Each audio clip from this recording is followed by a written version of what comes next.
Temelon Bawaga Swin Yumia Aye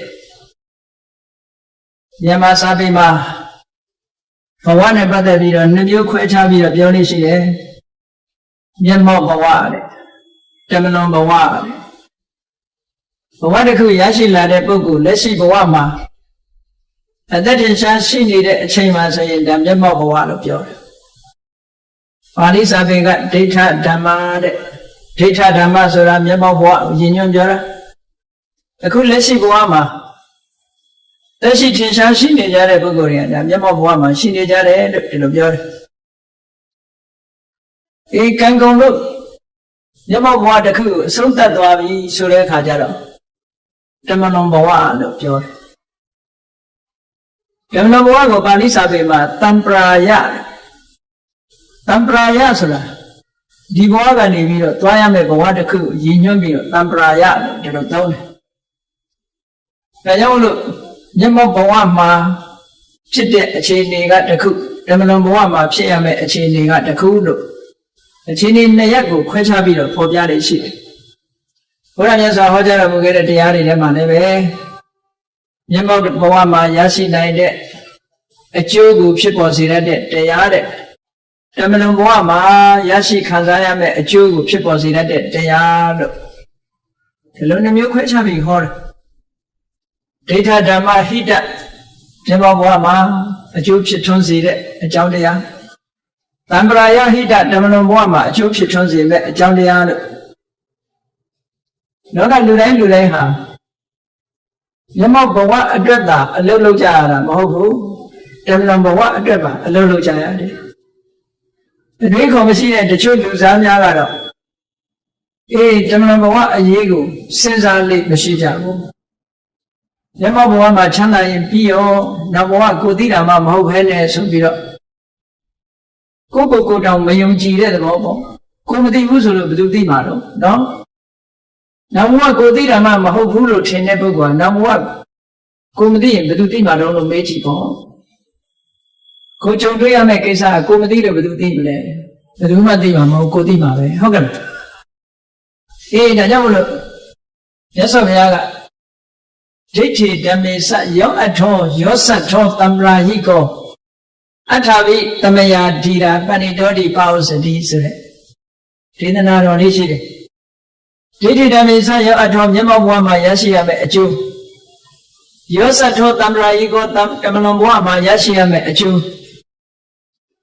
Any a June the Mulem. Antavi, Tamaya, Diro, any a June the Mulungu, Yao, Lone, Pinya Shiguma, the Gay Pinya Shigo Komare. Sonaraga, Tigo, what comes I, number what comes I, since I People what calls I eat the Teguna, love you, now what calls I eat the Melo Pusu de Boguda, Pinashima Hoku. I'm young, she am young. Soluraga, Pigani Saya and Bio never had them since I was so that Lumio, no? He never had a Dogam Yapula. Kesena Jaya, Pomi Nega Lube. Digani Yedakula Sename, never had a Madribu. Yes, down you, Kaling and Lady go. Maladala of the entire. Would you really see the bomb? Anyway, what's a lady, child lady, Louis and Yasidema, Louis and Ninama, and not Chinese Sasa Dujaya. People was a lady, and not a little account lady, now need them see you know. Eh, through a bite of Nema, a sorry cheap jambio, and yet as I shall Shabi, as I will do meet Daisy cheap jambio, a little data. The Onya, was a 8 and the thing she, a little. Najamo English Pasarema, very busy, sir. Take a little deck on me. Danila, Denisa de Lomobu, as I are Yakari, Susan Hare. We are the Muri Vare Kama. As I took him on Judy Video, Piensen Haja. What's it? Eh, Nangon Sore Gomaro. I don't know, Piensen Haja machine. Kanea Ganesa, Salia, do for Magona Wulo Diloten. Muri, you are look, she is not Toreka. Nango Yia, Sazia Machino, Sazia Machino, this one.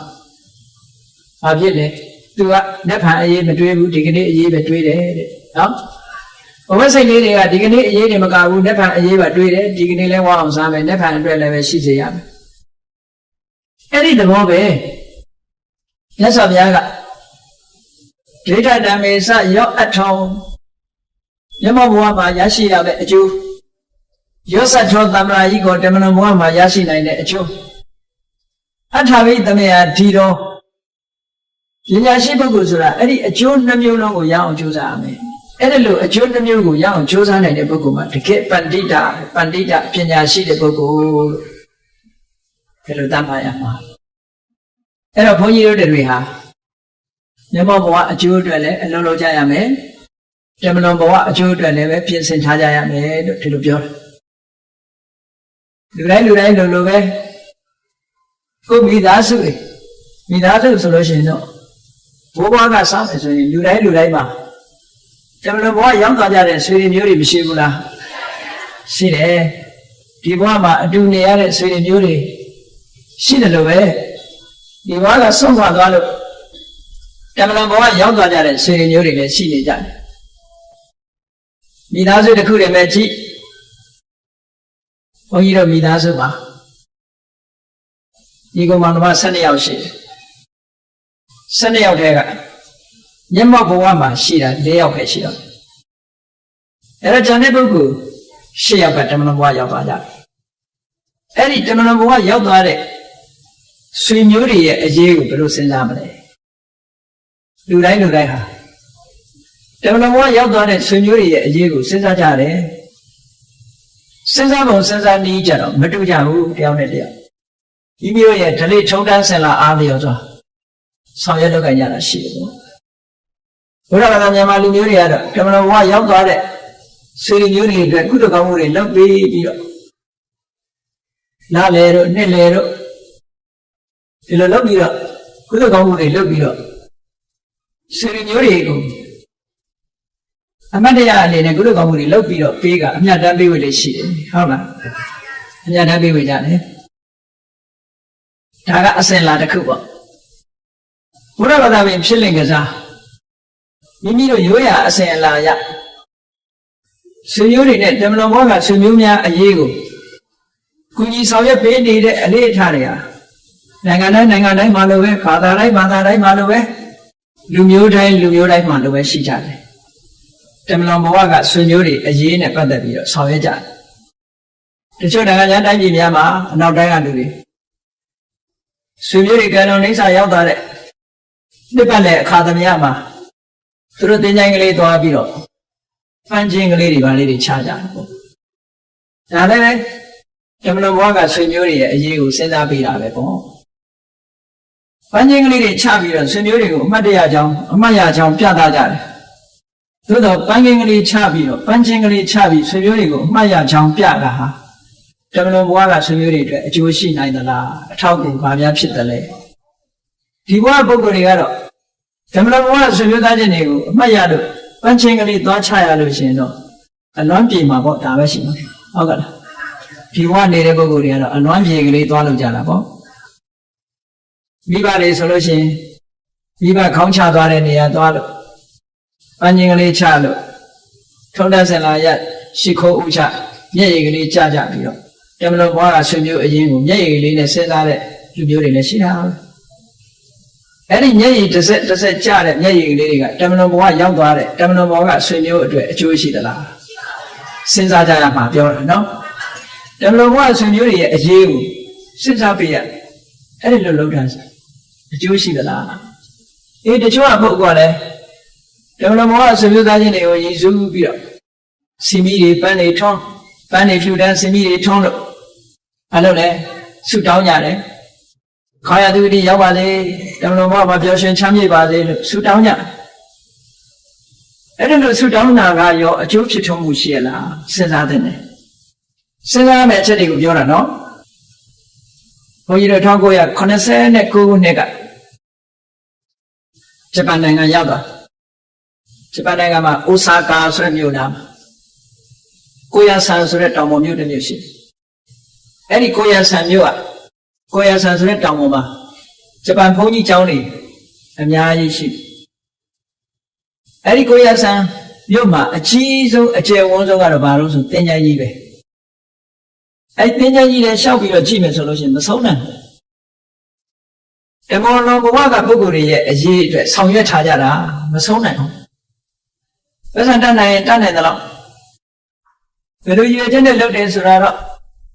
အကုန်မသိနိုင်ဘူးပေါ့သို့တော့ဓမ္မလုံးဘဝသွားတဲ့ဆွေမျိုးတွေရဲ့အရေးဝိုင်းပြီးတော့စဉ်းစားပေးထားကြတာကြည့်တော့တချို့ကလေးငယ်ကလေးတွေဆုံးသွားတာထမရဲ့ကလေးကစားစရာအယုတ်ကလေးတွေချပေးတာတချို့ကျတော့ကလေးမဟုတ်ပြီပဲလက်ကလေးတွေမြောက်ကလေးတွေထည့်ပေးတယ်ပြင်းနေမှဆိုလို့ထမရဲ့လက်ယုတ်ကလေးတွေမြောက်ယုတ်ကလေးတွေအတင်းကျပ်ပြီးမှချပေးတယ်တချို့ကျတော့ခွေးယုတ်ကလေးတွေချပေးထားတာလည်းရှိတယ်အဲ့ဒီလိုမိမိစိတ်ကူးတဲ့ဒီလိုလုပ်လို့ရှိကြတယ် anniversary လို့ခေါ်တယ်ကွယ်လွန်အနိစ္စရောက်တဲ့နှစ်ပတ်လည်ရောက်တိုင်းအားလို့လေတင်းကြိုင်သွားပြီးတော့ဂျပန်ဘုန်းကြီးတွေဖိတ်ပြီးတော့ဂျပန်ဘုန်းကြီးတွေကနေရွတ်ဖတ်30ပြီးတော့ပေးပုံတော်လေးခောက်ပြီးရွတ်ဒါလူတိုင်းဒီလိုလုပ်နေကြတာပုံတော်လေးခောက်ပြီးတော့ရွတ်ဖတ်ပေးအဲဒီမှာဘုန်းကြီးတို့3ရက်လောက်နေတဲ့တီလူဆရာတော်ဘုရားကြီးနဲ့အတူပေါ့တနေ့တော့စကားဆက်ပြီးရင်ရွတ်ဖတ်ပေးတဲ့ဘုန်းကြီးနဲ့စကားဆက်ပြီးရကပြောတယ်နေပါအောင်ဓမ္မလွန်ဘုရားပြောင်းသွားတဲ့ပုဂ္ဂိုလ်ဓမ္မလွန်ကပုဂ္ဂိုလ်အတွက်အခုလိုရွတ်ဖတ်ပြီးတော့ပေးတာဘာအတွက်လဲဘယ်လိုအဓိပ္ပာယ်နဲ့ရွတ်ဖတ်ပေးတာလဲဆိုသူကပြောတယ်ဓမ္မလွန်ဘုရားမှာသိသွားတဲ့ပုဂ္ဂိုလ်ရဲ့ spirit ဝိညာဉ်ကလေးတွေပေါ့ spirit သိသွားတဲ့ပုဂ္ဂိုလ်ရဲ့ဝိညာဉ်ကလေးဟာနောက်ဘဝကူးဖို့ရအတွက်လမ်းရှာနေတာကောင်းတဲ့လမ်းတွေ့အောင်လို့ဆိုပြီးတော့ဆုတောင်းပတ္ထနာပြုပေးတာတဲ့ရွတ်ဖတ်ပြီးတော့ပေးတယ်အဲဒါဆိုဝိညာဉ်လေးကလမ်းပြောင်းတယ်လမ်းပြောင်းနေလို့ရှိရင်သူကောင်းရမွန်ရမရောက်နိုင်ဘူးမျက်စိလဲနေဒီနားတယ်ပဲသူတဝဲလဲဖြစ်တယ်အဲဒါလို့လမ်းကြောင်းတွေ့သွားအောင်ကောင်းတဲ့ဘဝရောက်သွားအောင်ရွတ်ဖတ်ပေးတာပါတဲ့အဲ့လိုလားဒီလိုဆိုလို့ရှိရင်ဒီလိုရွတ်ဖတ်ပေးလိုက်လို့ဝိညာဉ်လေးတွေဘယ်နှခုများကောင်းရာသူဂတိရောက်သွားတယ်လို့ဆိုတာမှတ်တမ်းများရှိလားလို့ဆိုအဲ့လိုတော့မသိပါဘူးတဲ့နော်အဲ့လိုတော့မသိဘူးထုံးစံမှုပဲရွတ်ပေးတာပါအဲ့လိုဖြေတာကိုတွေ့ကြရတယ်ပေါ့အဲ့တော့ဆိုလို့ရှိရင်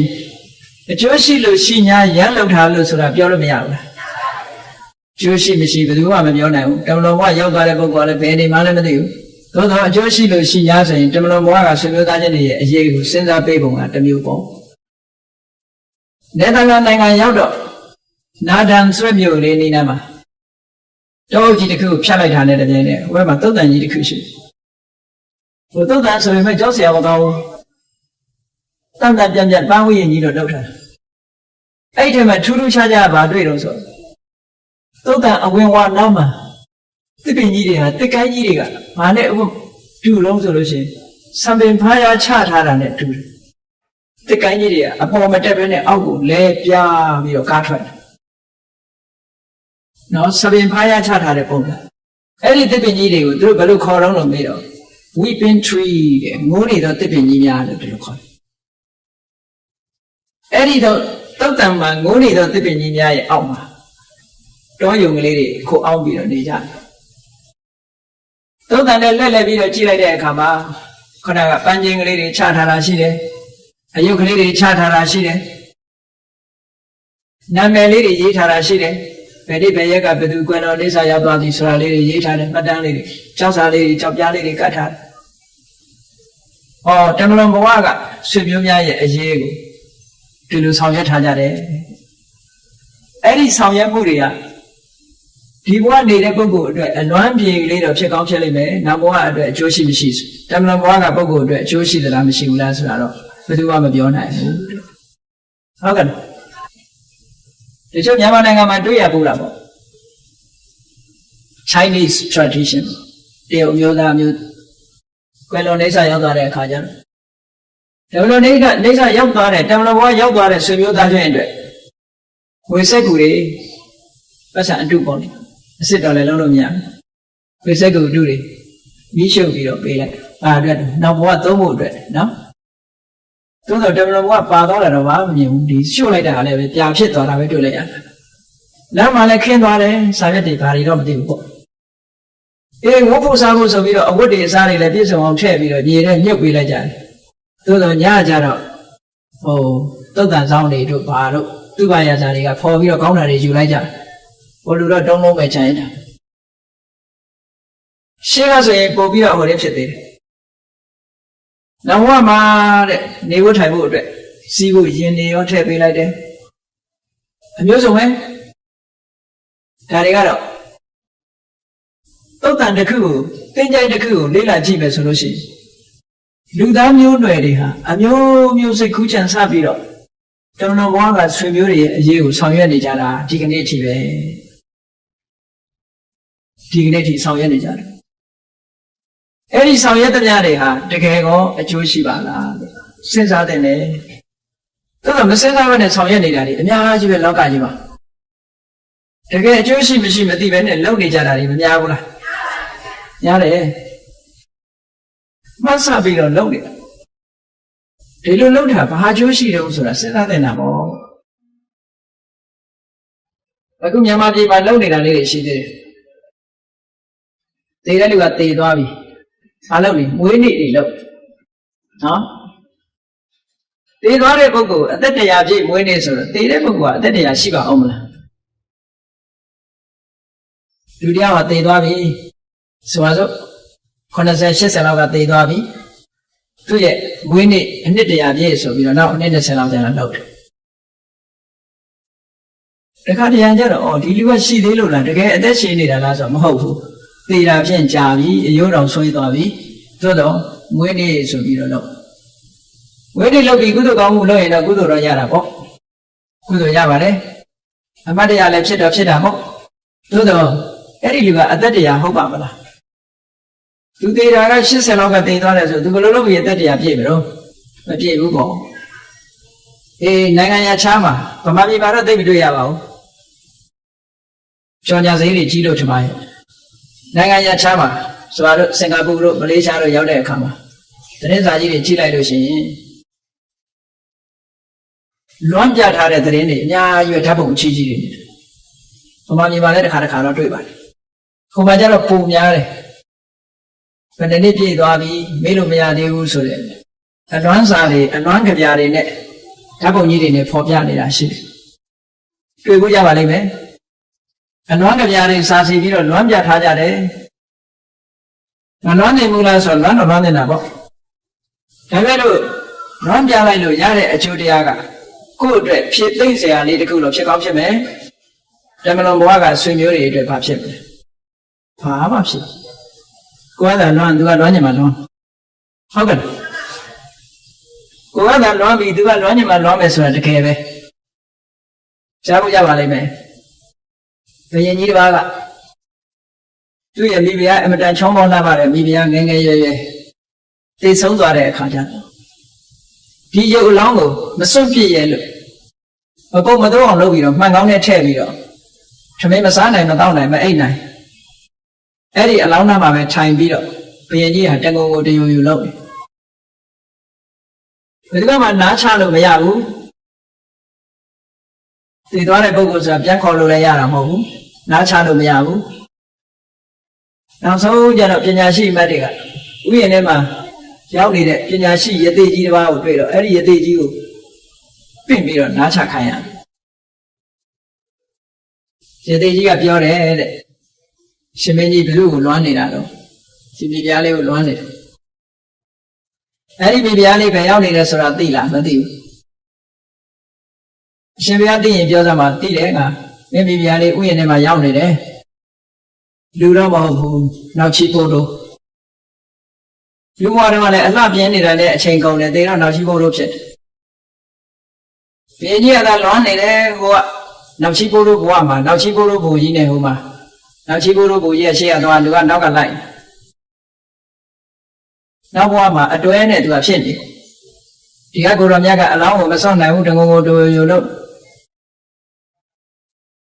ဒီသေးကြီးပြောစကားကိုမယုံဘူးအေးမယုံလို့ရှိရင်သူကိုယ်တိုင်ပြောရင်ရောယုံမလားလို့ဆိုတော့ယုံမယ်ဒါဖြင့်သွားမယ်ဥယျာဉ်ရောက်တဲ့အခါကျတော့နောက်ချီဖို့တို့ကောင်တွေ့ နေမသူတို့လို့အတိတ်ကပြောတော့နောက်ရှိဖို့တော့ပြောတယ်သူဟာဥပရိဆိုတဲ့မိဖုရားပါသိသွားပြီးတော့နောက်ရှိဖို့တို့ဘဝရောက်နေတယ်ဟုတ်တယ်ဒါဖြင့်ဒီဘုရင်ကြီးကိုချစ်သလားလို့မေးတဲ့အခါကျတော့ဘုရားကတော့ချစ်မှာပေါ့အခုတော့သူတတိမရပါဘူးလို့ပြောတယ်ဒါဖြင့်သူကတတိမရပါဘူးဆိုတော်သေးတယ်ဘာပြောတော့ဘုရင်ကြီးရဲ့လက်ချောင်းသွေးနဲ့တဲ့အခုသူနောက်ရှိဖို့တို့အဖို့ရဲ့ခြေထောက်ကိုဆင်းပေးခြင်းနဲ့အဲ့ဒီကြတော့ဘုရင်ကြီးစိတ်နာသွားတယ်ချက်ချင်းပဲဟုတ်လားမှန်ကောင်းတဲ့အလောင်းထုတ်ပြီးတော့မိတချို့ပြလိုက်ရေမိုးချိုးပျော်ပျော်ပါးပါးနေနိုင်တဲ့ဘဝရောက်သွားဒါတကယ်ဖြစ်ပြခဲ့တဲ့ဇာလန်တစ်ခုအနေနဲ့ဟောပြထားတာရှိပါတယ်လောကကြီးမှာလူတွေကဘယ်လိုလွမ်းနေနေတမန်တော်ဘဝကဆွေမျိုးတွေကကိုယ်လွမ်းညင်မှလွမ်းမှာဒါတော့သိချာသို့တော့လွမ်းသည်ဖြစ်စေမလွမ်းသည်ဖြစ်စေတမန်တော်ဘဝကဆွေမျိုးသားချင်းတွေအတွက်ကောင်းအောင်သူတို့ရဲ့အရေးကိုစဉ်းစားပြီးတော့တမန်တော်ဘဝကဆွေမျိုးများအရေးကိုတော့အလေးနဲ့ထားပြီးတော့စဉ်းစားတဲ့တဲ့အကျိုးရှိတဲ့အလုပ်တစ်ခုလုပ်ပေးရမယ်လို့ဆိုတယ်အကျိုးရှိတဲ့အလုပ်တစ်ခုဆိုတဲ့နေရာမှာမြတ်စွာဘုရားဟောထားတာတမန်တော်ဘဝကဆွေမျိုးများအရေးနဲ့ပတ်သက်ပြီးတော့ခုတ်တက်ကပါဠပါဠိတော်မှာတိရောကုတ်တသုတ်ဆိုတာရှိတယ်တိရောကုတ်တရဲ့အဓိပ္ပာယ်ကနံရံရဲ့ဟိုဘက်မှာလို့ဒီလိုအဓိပ္ပာယ်ရတယ်အိမ်ဒီမှာနံရံရှိတယ်ပေါ့လားနံရံအပြင်ဘက်မှာလို့ဒီလိုပြောတာလူတွေကနေတာအိမ်ထဲမှာနေတာလေနံရံရဲ့အတွင်းမှာနေကြတယ်အိမ်နံရံရဲ့အတွင်းမှာတမန်တော်ဘဝကဆွေမျိုးတွေကတော့ဟိုဘက်ရောက်သွားပြီနံရံဟိုဘက်ကလူဖြစ်သွားပြီသူတို့အရေးကိုဘယ်လိုစဉ်းစားရမလဲမြတ်စွာဘုရားပြောတယ်ဆွေမျိုးသားချင်းတွေနဲ့ပတ်သက်ပြီးတော့ငုံယူပြီးတော့မျက်ရည်ကျနေလို့လွမ်းပြနေလို့သူတို့အတွက်ဘာမှအကျိုးမရှိဘူးတဲ့ဘာမှအကျိုးမရှိဘူးသူတို့ရဲ့ဘုံဘဝမှာဆိုပါစို့ဆွေမျိုးသားချင်းတယောက်ဟာပြိတ္တာဖြစ်သွားအဲ့ဒီပြိတ္တာဘဝမှာစီးပွားရေးလုပ်ငန်းဆိုတာဘာမှမရှိဘူးဆိုင်ဖွင့်ပြီးတော့ဈေးအောင်လို့လည်းမရဘူးကျွဲနွားမွေးပြီးတော့မွေးပြီးလုပ်လို့လည်းမရဘူးညီခွက်တွေရှာပြီးတော့လေယာလုပ်ငန်းလုပ်လို့လည်းမရဘူးတဲ့ကံပေးသမျှနဲ့အသက်ရှင်နေကြရတယ်တဲ့သူတို့ဘဝတနည်းအားဖြင့်ပြိတ္တာဘဝရောက်တဲ့ပုဂ္ဂိုလ်တွေကဒီဘဝကကုသိုလ်ကောင်းမှုကြံရစ်တဲ့ဆွေတွေမျိုးတွေကကုသိုလ်ကောင်းမှုလုပ်ပြီးတော့အမြတ်တမ်းပေးဝေလိုက်တဲ့အခါမှာဝမ်းမြောက်မှုပေါ်တာရုခေါ်လိုက်လို့ရလိုက်တဲ့ကုသိုလ်လေးကြောင့်ခံစားမှုလေးတွေရတယ်တဲ့သို့မဟုတ်ရင်သူတို့မှာရှိတဲ့ကုသိုလ်လေးနဲ့သူတို့မှာရှိတဲ့ဘဝအကျိုးပေးလေးနဲ့ဆိုရင်အမှန်တမ်းဆင်းရဲကြတယ်လို့ပြောတယ်အဲ့တော့လုံးသိလုံးထိုက်တာကဘာလဲလို့ဆိုရင်ကုသိုလ်ကောင်းမှုလုပ်ပြီးအမြတ်ဝေရမယ်လို့ပြောတယ်ဒါတမန်တော်ဘဝကဆွေမျိုးများရဲ့အရှိဒါနဲ့ပတ်သက်ပြီးတော့မိဂုံတစ်ခုမေးထားဘူးလေမြတ်စွာဘုရားသခင်ကိုရောမြတ်ကတာဝတိပြည်ဇေရဝံကျောင်းသတင်းတောင်းနေတဲ့အချိန်မှာတာဝတိပြည်ကဇာနုသောနိဆိုတဲ့ပုံသားကြီးတယောက်ရှိဇာနုသောနိဆိုတာမင်းဆရာပရောဟိတ်ယာထုရဲ့နာမည်လို့ပြောတယ်ဇာနုသောနိဆိုတဲ့ဘုရင်ဆရာပရောဟိတ်ပုံသားကြီးကမြတ်စွာဘုရားမေးတယ်တဲ့သူတို့အစင်အလာယုံကြည်ချက်အရာဓမ္မတော်ဘဝပြောင်းသွားတဲ့ပုဂ္ဂိုလ်တွေအတွက်ကုသိုလ်ကောင်းမှုတွေဌာနကောင်းမှုတွေပြုပေးကြတယ်အပြုတန်းလုပ်ပေးတယ်ဒါကဘသူကိုရည်စူးပြီးတော့လှူပါတယ်ပေါ့တတ္တလို့ခေါ်တဲ့ဓမ္မတော်ဘဝပြောင်းသွားတဲ့ပုဂ္ဂိုလ်တွေကိုထမင်းနေပါလေထမင်းဟင်းတွေတည်ထားပြီးတော့ကျွေးမွေးကြတယ်သူတို့အတွက်ထမင်းခဲပွဲတွေကိုပြင်ဆင်ပြီးတော့ကျွေးမွေးကြတယ်ဌာနကောင်းမှုတွေလုပ်ပေးကြတယ်ထမင်းခဲပွဲပြင်ဆင်ပြီးတော့လုပ်ကြတယ်အဲ့ဒီကုသိုလ်ကောင်းမှုတွေဟာအဲ့ဒီလိုလုပ်တာဟာဓမ္မတော်ဘဝရောက်သွားတဲ့ပုဂ္ဂိုလ်တွေအတွက်တကယ်ပဲသူတို့စီမှာအကျိုးကျေးဇူးတွေရရှိနိုင်သလားဒီဌာနကောင်းမှုတွေကိုသူတို့တကယ်ပဲခံစားရသလားလို့ပြောကုန်မိတာဘုန်းကြီးတို့တွေလည်းပဲကြည့်မြန်မာနိုင်ငံမှာဘုရားဘာသာအစဉ်အလာရလူတွေဟာကွယ်တော်နောက်ဆက်ရောက်သွားတဲ့ဆွေတွေမျိုးတွေကိုရည်စူးပြီးတော့ကုသိုလ်ကောင်းမှုတွေလုပ်ကြတယ်အဲ့ဒီလိုလုပ်တာဓမ္မတော်ဘဝရောက်သွားတဲ့ပုဂ္ဂိုလ်တွေအတွက်အကျိုးရှိသလားလို့ဆိုတာစဉ်းစားဖို့လိုအပ်တယ်ပေါ့မလိုအပ်ဘူးလားမစဉ်းစားဘဲနဲ့လုပ်လို့ရှိရင်ဆိုပါစို့ ဓမ္မလုံးဘဝကပုဂ္ဂိုလ်ကဘယ်နေမှလည်းမသိဘူးလိပ်စာလည်းမရှိဘူးရှိရတယ်လိပ်စာမရှိသလိုတယ်လီဖုန်းနံပါတ်လည်းမရှိဘူးတယ်လီဖုန်းနံပါတ်ရှိရင်လည်းလှမ်းခေါ်ရသေးရဲ့နော်လိပ်စာရှိရင်လည်းပဲစာထည့်ပြီးတော့ပေးရသေးတယ်ခုတယ်လီဖုန်းနံပါတ်လည်းမရှိဘူးလိပ်စာလည်းမရှိဘူးဘယ်ပြုတ်ဘယ်ရွာမှလည်းမသိဘူးအဲ့လိုမသိဘဲနဲ့မှန်းရမ်းပြီးတော့လုံနေတာဟာသူ့စီမှာအကျိုးကျေးဇူးတွေရပါမလားလို့မစဉ်းစားသင့်ဘူးလားစဉ်းစားသင့်တယ်သို့တော့စဉ်းစားရမှာပြညာတယ်မစဉ်းစားဘူးအစဉ်လာရပဲလောက်တာပဲခုနဂျပန်ဘုန်းကြီးပြောသလိုပဲထုံးစံရတာလုပ်လိုက်တာဝိညာဉ်တွေဘယ်နှခုလွတ်သွားတယ်ဆိုတာသူတို့မသိဘူးရွတ်တော့ရွတ်တာပဲတို့တွေလည်းကုသိုလ်ကောင်းမှုတွေလုပ်ပြီးအမြတ်တမ်းတော့ပေးဝေနေကြတာပဲကိုပေးဝေတဲ့ကုသိုလ်ကောင်းမှုတွေရဲ့အမြတ်တမ်းကိုသူတို့တကယ်ရလားမရလားဆိုတာမစဉ်းစားဘူးဆိုလို့ရှိရင်တော်ပါမလားဒါကြောင့်မလို့စဉ်းစားတဲ့လူတယောက်ကမြတ်စွာဘုရားကိုမေးထားတယ်ဒီလိုရည်စူးပြီးတော့ကုသိုလ်ကောင်းမှုလုပ်တဲ့ဌာနရဲ့ဌာနကောင်းမှုရဲ့အကျိုးတရားကိုသူတို့ခံစားရသလားလို့မေးတော့မြတ်စွာဘုရားကဖြေတယ်ဘုရားအတူတူလေးဖြေလိုက်တာဌာနေကပ္ပတိအဌာနေနကပ္ပတိရနိုင်တဲ့နေရာဆိုရင်တော့ရတာပေါ်တယ်မရနိုင်တဲ့နေရာဆိုမရဘူးတဲ့ဟောဒါဘုရားဖြေတာနော်ရနိုင်တဲ့နေရာဆိုရင်ရမယ်တဲ့မရနိုင်တဲ့နေရာဆိုမရဘူးဆိုတော့အရှင်ဘုရားနဲ့တပည့်တော်နားမလည်ဘူးရနိုင်တဲ့နေရာမရနိုင်တဲ့နေရာကိုခွဲပြောပါအောင်ဆိုတော့မြတ်စွာဘုရားကရှင်းပြဘယ်သူပဲဖြစ်ဖြစ်တတ္တဝါဆိုတာဘယ်သူမပြုတ်မိမိမှုပဲမြန်မာစကားရှိတယ်မို့လားကိုယ်ဝန်ကိုထမ်းကိုယ်လန်းကိုသွားဟုတ်ကဲ့လားဒါကဘာကိုရည်ရွယ်ပြောတာလဲဆိုလို့ရှိရင်ဓမ္မလွန်ဘဝခရီးသွားတဲ့အကြောင်းကိုပြောတာကိုယ်ဝန်ကိုထမ်းဓမ္မလွန်ဘဝမဟုတ်ဘူးခုဘဝမှာခရီးသွားရင်ကတော့ကိုယ်ဝန်ကိုအလုပ်သမားငှားပြီးတော့ထမ်းခိုင်းတာရှိတယ်လေဟုတ်ကဲ့လားကိုယ်ဝန်ကိုထမ်းမဟုတ်ဘူးကိုယ်ဝန်ကိုသူ့ထမ်းခိုင်းမယ်ကိုယ်လန်းကိုမသွားဘူးကားလန်းကသွားမယ်ကိုယ်ဝန်ကိုထမ်းကိုယ်လန်းကိုသွားဆိုတာဓမ္မလွန်ဘဝကိုသွားတာကိုပြောတာနော်အဲ့ဒီကြရင်တော့အလုပ်သမားငှားလို့မရဘူး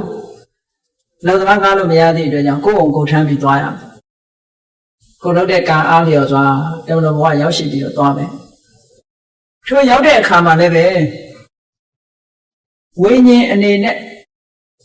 တည်သွားပြီးတဲ့နောက်မှာဝိညာဉ်အနေနဲ့စောင့်ဆိုင်ပြီးတော့နေရတာမျိုးမရှိဘူးအခုတည်အခုနောက်ဘဝမှာမွေးမယ်ချက်ချင်းမွေး24ပစ္စည်းထဲမှာအနန္တရပစ္စယောဆိုတဲ့ချက်ပဲအခုတည်သည်ဤအခြားမဲ့ဆိုတာဈာထဲမှာမချောင်းဓမ္မလောဘဆိုတာတည်သည်ဤအခြားမဲ့ပဲအခုသုတိစိတ်ကြားလိုက်တာနဲ့တပြိုင်နက်ပရိသေနောက်ကလာသို့တော့လူတွေကယုံကြည်နေကြတယ်မျက်မှောက်ဘဝနဲ့ဓမ္မလွန်ဘဝဒီဘဝနှစ်ခုစัจ जा လေးမှာတဲ့အန္တရာဘဝဆိုတဲ့ဈာကာလဘဝကလေးတစ်ခုရှိသေးတယ်လို့ဒီလိုယုံကြည်ကြတယ်ဒါဘုရားဘာသာသမိုင်းမှာကိုပဲအဲ့လိုယုံကြည်တယ်ဆိုတာရှိတယ်ဒီကနေ့တိဘက်နိုင်ငံမှာရှိတဲ့တိဘက်ဘုရားဘာသာဝင်တွေကလူတယောက်တည်သွားလို့ရှိရင်တဲ့ဈာကာလဘဝလေးမှာ49ရက်နေတယ်နော်49ရက်ဘဝမသွားသေးပဲနဲ့ဒီဘဝ49ရက်ဈာမှာဆုတောင်းပေးမယ်မေတ္တာပို့ပေးမယ်ကုသိုလ်တွေလုပ်ပေးမယ်ဒီလိုသဘောမျိုးမြန်မာလူမျိုးတွေလည်းပဲယုံကြည်တဲ့သဘောလေးရှိတာပဲရက်လဲတယ်ဆိုတာဘယ်နည်းမှလဲတာလဲ9ရက်မှလဲတာမြို့ကလူတွေတော့များလဲပြစ်ကြတယ်ထင်တယ်9ရက်ရက်လဲတယ်ဆိုတာတချို့လူတွေကထင်တယ်9ရက်မရှိမချင်းတည်သွားတဲ့လူကအိမ်ပေါ်ကမစင်းဘူးတဲ့ဒါကြောင့်ဘုထင်တယ်ကြောက်ကြတယ်တေတော့ကတော့တူတူနေပြီးတော့ရှင်တော့ကတော့တူတူနေပြီးတေကြတော့ဗါဘယ်နဲ့ကြောင့်ကြောက်တယ်သိကြောက်ဖို့ကောင်းတာမတေခင်ကကြောက်ဖို့ကောင်းတာတေသွားရင်ဘာမှလုပ်လို့ရတာမဟုတ်တော့ဘူးနော်သို့တော့လူတော်တော်များများကတေသွားမှကြောက်တယ်မလုပ်နိုင်မှပိုကြောက်တယ်နော်လုပ်နိုင်တော့ကတော့မကြောက်ဘူးသိပြီးတော့9ရက်တိတိအန္တရာဘဝ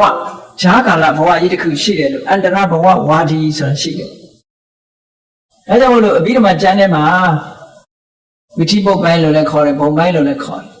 အဲ့ဒီဘုံပိုင်းထဲမှာတတ္တဝါတရားဟာသုတိပြီးတာနဲ့တပြိုင်တည်းသေပြီးတာနဲ့တပြိုင်တည်းသေပြီးတာနဲ့တပြိုင်တည်းလုံးဝခြားကွယ်မှုမရှိပဲပရိသေစိတ်ဆိုတာပေါ်တာပါသုတိစိတ်ချလိုက်ပြီးတာနဲ့တပြိုင်တည်းပရိသေစိတ်ဆိုတာပေါ်တာပါဘဝန္တရပဋိတန္တာနဝတိနာပဋိတန္တိသင်္ခါတံမာနတံ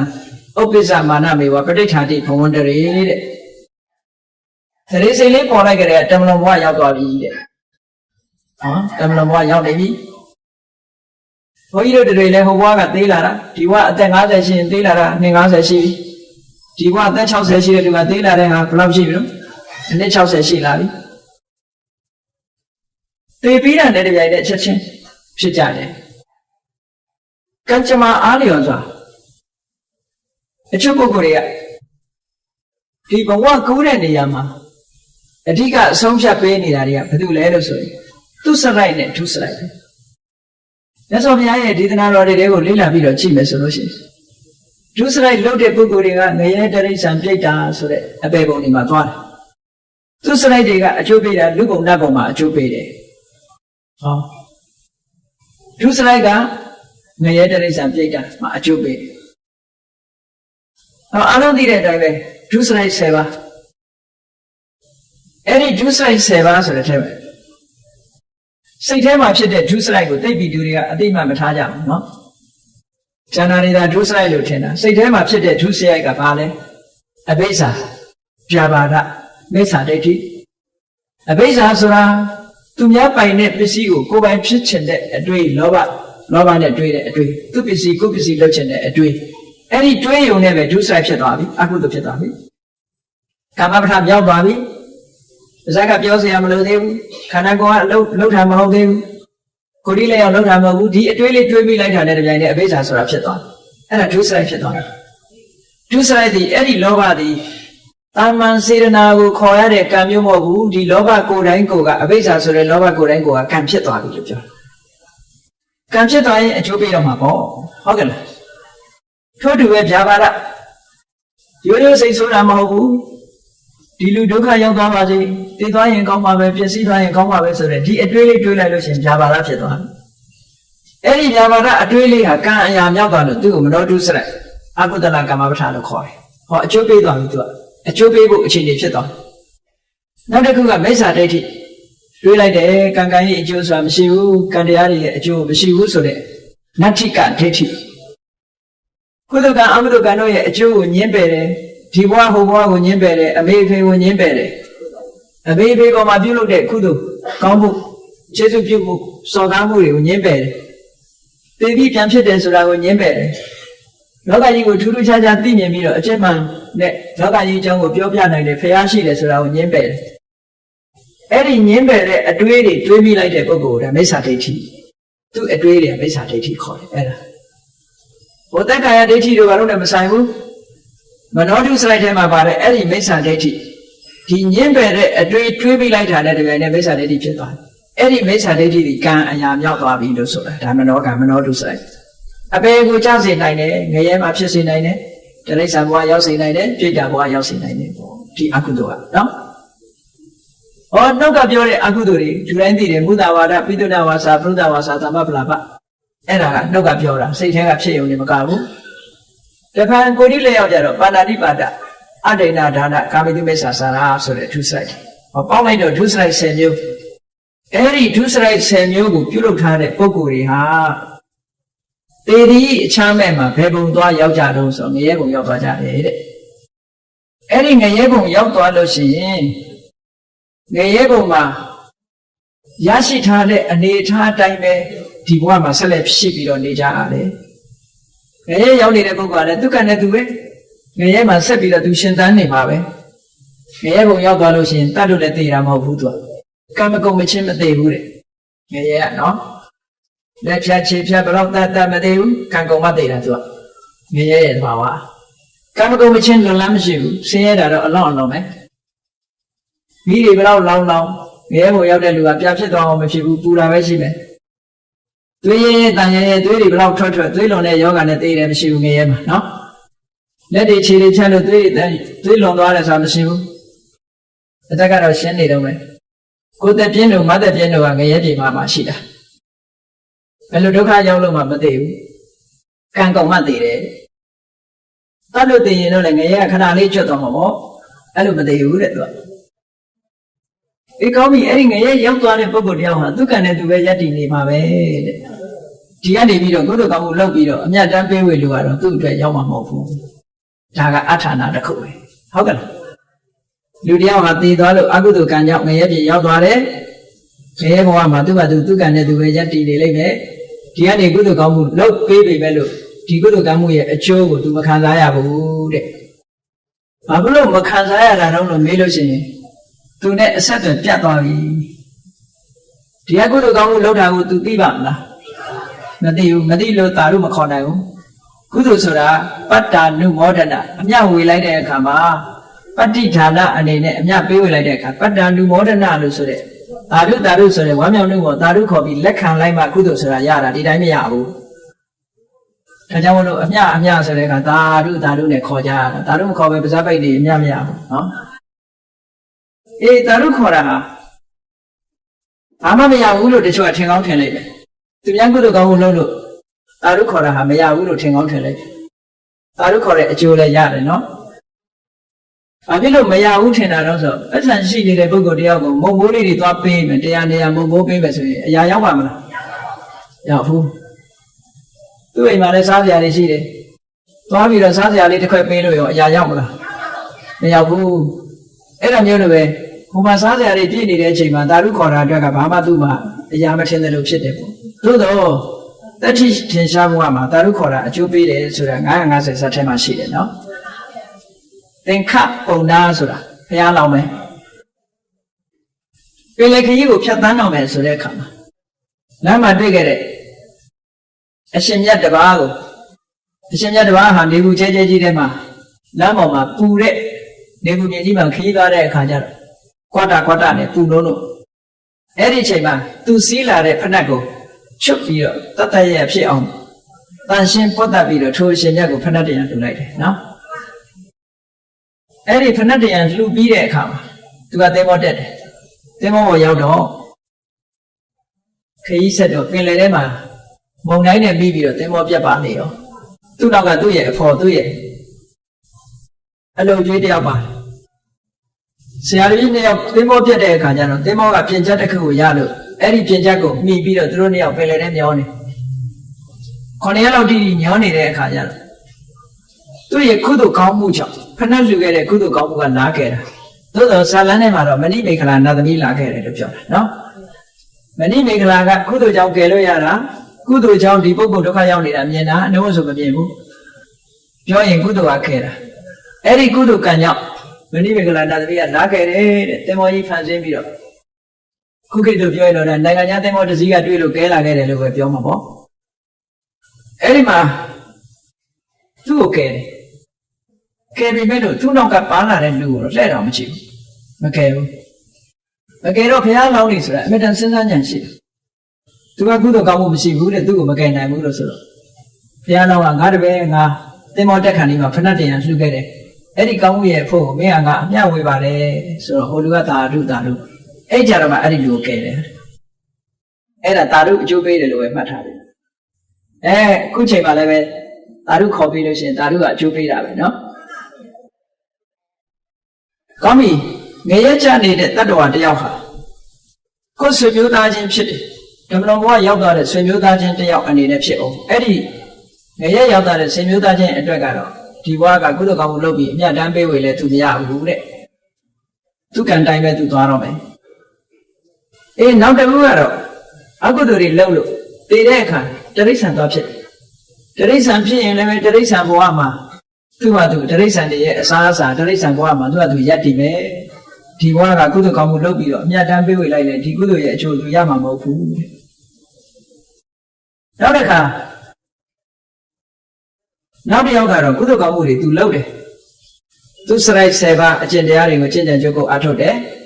တည်တည်အခြားမဲ့နဲ့လူဖြစ်တယ်လူဘဝရောက်တဲ့အခါမှာလူစည်းစိမ်ချမ်းသာတွေခံစားပြီးတော့လူဘဝမှာအသက်ရှင်နေတယ်ကျန်ရတဲ့ဆွေတွေမျိုးတွေကနေအမြတ်တမ်းပေးဝေလဲလူဘဝရောက်တဲ့ပုဂ္ဂိုလ်ကမရဘူးတဲ့နော်နောက်တစ်ခါကုသိုလ်ကောင်းမှုတွေလုပ်လို့တည်တည်အခြားမဲ့နဲ့နတ်ပြည်ရောက်သွားတယ်အဲ့ဒီနတ်ပြည်ရောက်သွားတဲ့ပုဂ္ဂိုလ်ကလည်းပဲနတ်စည်းစိမ်ချမ်းသာခံစားလို့နတ်ဘုံနတ်ဘဝမှာပျော်မွေ့နေတယ်ဒီဘဝကကျန်ရတဲ့မိဘဆွေမျိုးတွေကအမြတ်တမ်းပေးဝေလို့သူမရဘူးလို့ဆိုတာကဲပေါင်းကြည့်လိုက်မယ်ဆိုလို့ရှိရင်ဓမ္မလွန်ဘဝသွားတဲ့ပုဂ္ဂိုလ်ဟာငရဲကြသွားရင်လည်းအမြဝေလို့မရဘူး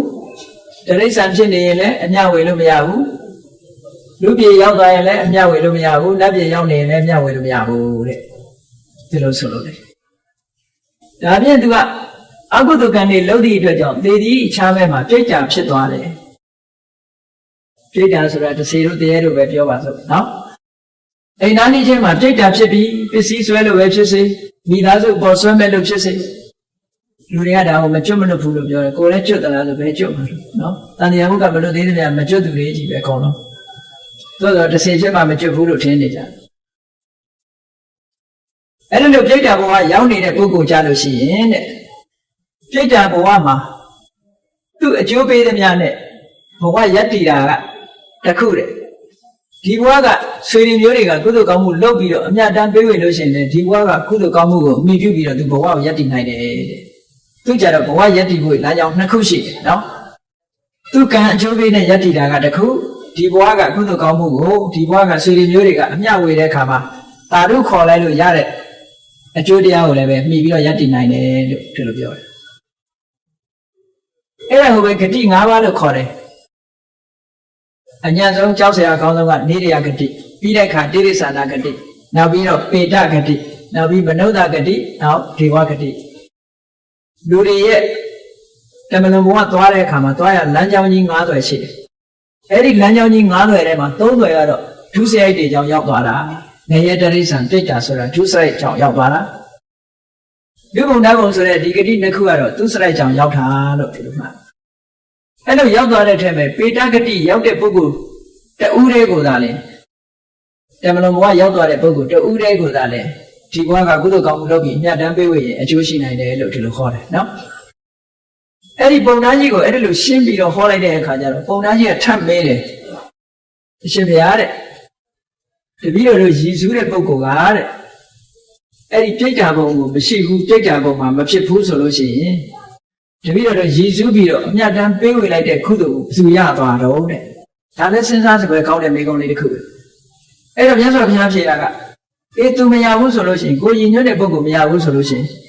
ဆွေဟောင်းမျိုးဟောင်းဘောဟောင်းဘွားဟောင်းတွေရှိတာပေါ့တဲ့အဲ့ဒီဆွေတွေမျိုးတွေကရတာပဲကိုကသာမေ့ခြင်းမေ့နေမှာဆွေမျိုးတွေဆိုတာမေ့ခြင်းမှမေ့တာလေရှင်သာရိပုတ္တရာမထေရကြီးတောင်မှလွန်ခဲ့တဲ့၃ဘဝကမေတော်ကြီးကပြိတ္တာမကြီးဖြစ်တယ်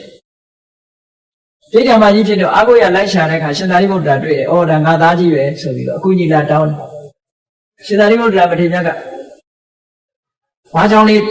ဆောက်လို့ဆွန်းလေးခံပြီးတော့တန်ခါကိုရည်စူးလှူဒန်းပြီးတော့အဲ့ဒီပြိတ္တာမကြီးကိုမျှဝေလိုက်တဲ့အခါမှာအော်နေစရာဘုံမိတ်မကြီးလည်းရသွားတယ်စားစရာနတ်ဩဇာတွေလည်းရသွားတယ်။အကျိုးရှိသွားတာနော်။ဒီလိုဘုံဝတ္ထုတွေကိုသိကြလို့ရှိရင်တော့ပေတဝတ္ထုတို့ဝိမာနဝတ္ထုတို့ဖတ်မယ်ဆိုရင်အများကြီးပဲစာပေကျမ်းဂန်ရတော့မဟုတ်လို့ရှိရင်လည်း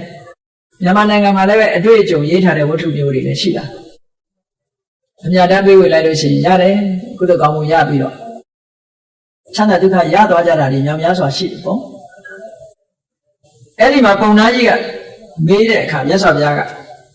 ကိုရည်စူးတဲ့ဆွေမျိုးသားချင်းကတမလွန်ဘဝပြိတ္တာဘုံမှာမရှိဘူးဆိုရင်ရှိတဲ့ဆွေမျိုးတွေရတာပေါ့လို့ဆိုတော့ပုံသားကြီးကထပ်မေးတယ်အရှင်ဘုရားတဲ့တပည့်တော်တို့ရည်စူးတဲ့ပုဂ္ဂိုလ်လည်းမရှိဘူး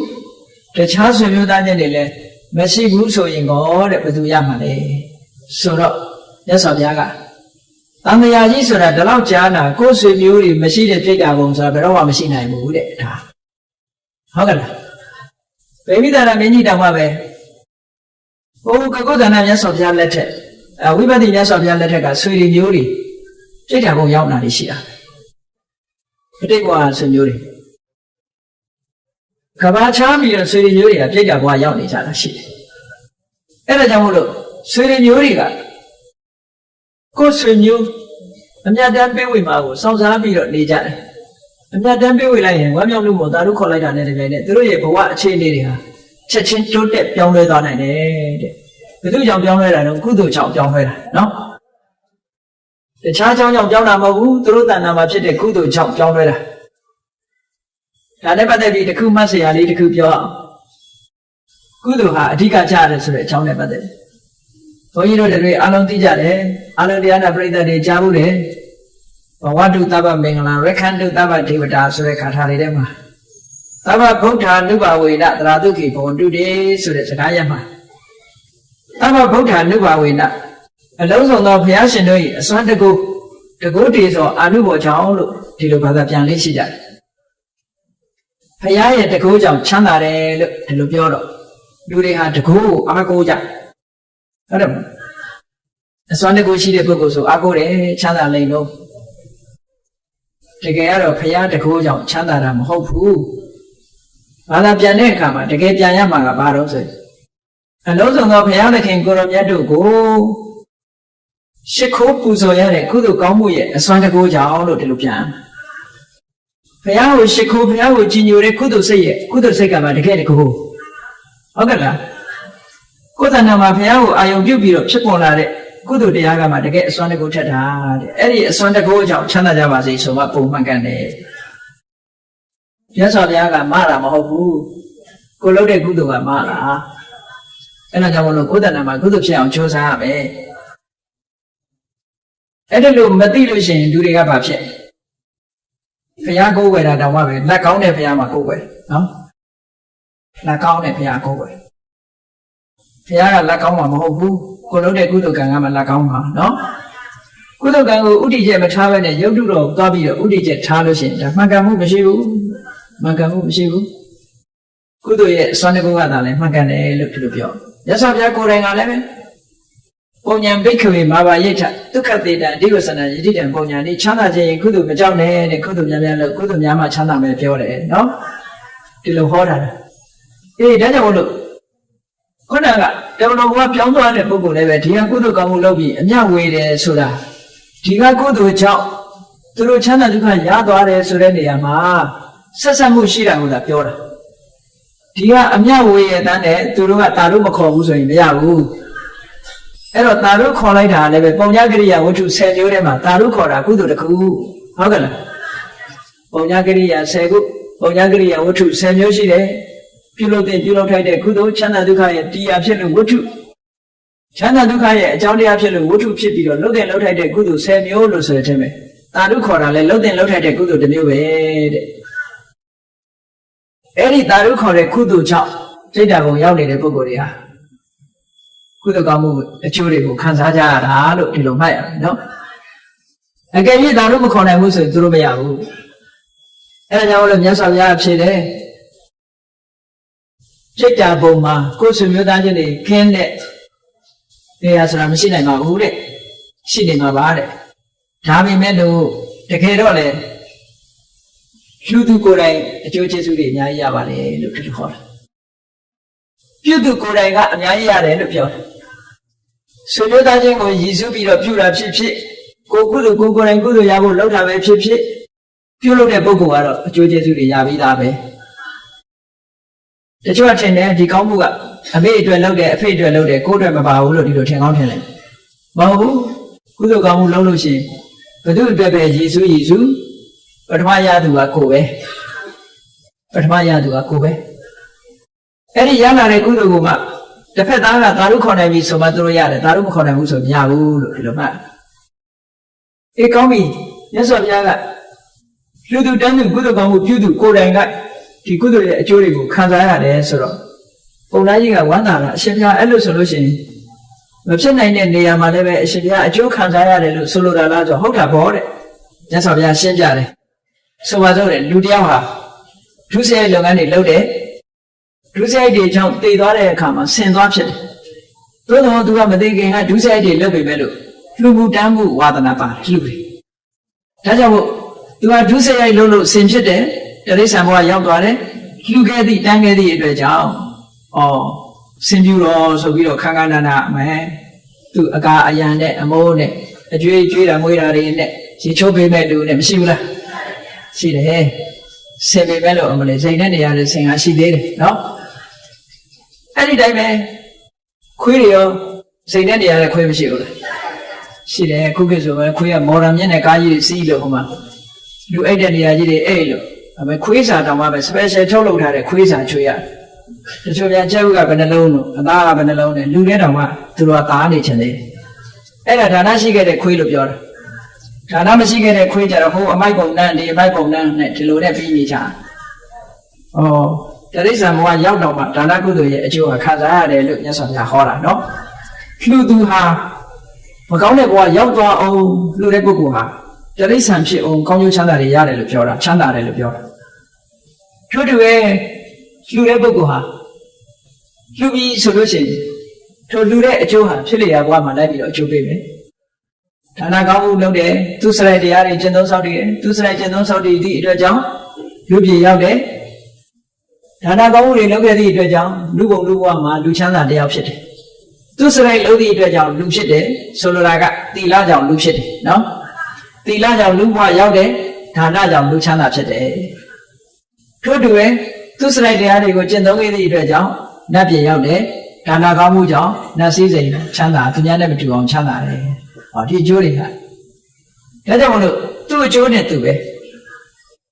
ဒါနကောင်းမှုလုပ်တဲ့ပုဂ္ဂိုလ်ဟာတိရစ္ဆာန်ဖြစ်လဲကောင်းကျိုးချမ်းသာတွေခံစားရတယ်လူဖြစ်လည်းပဲကောင်းကျိုးချမ်းသာတွေခံစားရတယ်နတ်ဖြစ်လည်းကောင်းကျိုးချမ်းသာတွေခံစားရတယ်ဒါကြောင့်မို့ဒါနကောင်းမှုပြုလုပ်တဲ့ပုဂ္ဂိုလ်ကဘယ်တော့မှအကျိုးမဲ့မဖြစ်ဘူးလို့မြတ်စွာဘုရားဟောတာအဲလိုခေါ်လိုက်တဲ့အခါကျတော့မှခေါင်းကဆွေမျိုးတွေကိုရည်စူးပြီးတော့ဒါနကောင်းမှုပြုတာဆွေမျိုးတွေအတွက်သာပြုတဲ့လူမရဘူးလို့ထင်နေတဲ့ပုံသားကြီးကအရှင်ဘုရားဝမ်းသာစရာပဲဒီလိုဆိုရင်ဒါနတွေတိတ်လုံးတင်တာပေါ့တဲ့အလှူဒန်းတွေလုံးတင်တာပေါ့အလှူတင်တန်းတွေဖြစ်တရားဘဝမှာဘယ်ဘဝရောက်နော်ချမ်းချမ်းသာသာနေရတယ်ဆိုတော့အမတမတန်ဖို့ရှိပါလားလို့ဝမ်းမြောက်ဝမ်းသာဖြစ်သွားတယ်အဲ့ဒါသာဓုသောဏိတုတ်ဆိုတာဧကုတ္တရနိကေမှာရှိပါလေတဲ့မြန်မာနိုင်ငံမှာဗုဒ္ဓဘာသာဝင်သူတော်စင်အပေါင်းတို့ဟာဓမ္မလွန်ဘဝကဆွေမျိုးတွေရဲ့အရေးကိုတွေးပြီးတော့မှန်ကန်တဲ့နိလန်းနဲ့စဉ်းစားပြီးထိုဆွေမျိုးတွေရဲ့ကွယ်လွန်အိဋ္ဌာရောက်တဲ့နေ့တွေမှာကုသိုလ်ကောင်းမှုတွေလုပ်ပြီးတော့အမြတ်တမ်းပေးဝေပြီးတော့နေကြတာထိုအမြတ်တမ်းပေးဝေတဲ့အလုပ်မှန်ကန်တဲ့အလုပ်တစ်ခုဖြစ်တယ်။အားကြောင့်မှန်ကန်တယ်လဲလို့ဆိုလို့ရှိရင်မိမိအလွမ်းပြေလုပ်ရုံညမက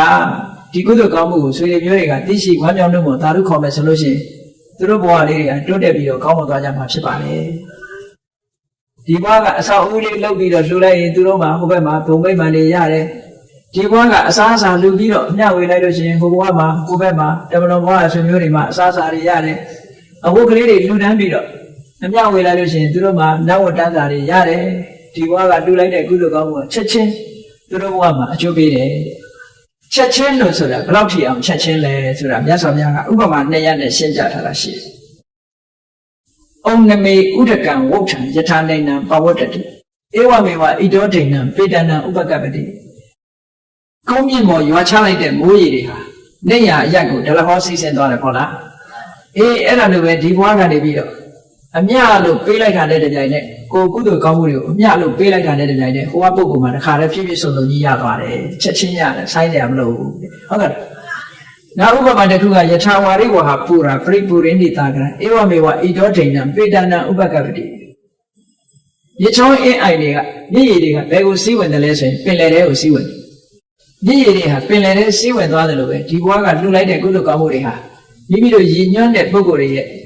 ဘဝတွေကိုစီးဝင်သွားတယ်လို့သူတို့ပြောတာနော်ဒါကြောင့်မို့လို့တမန်တော်ဘဝကဆွေမျိုးတွေအရေးကိုစဉ်းစားမယ်ဆိုရင်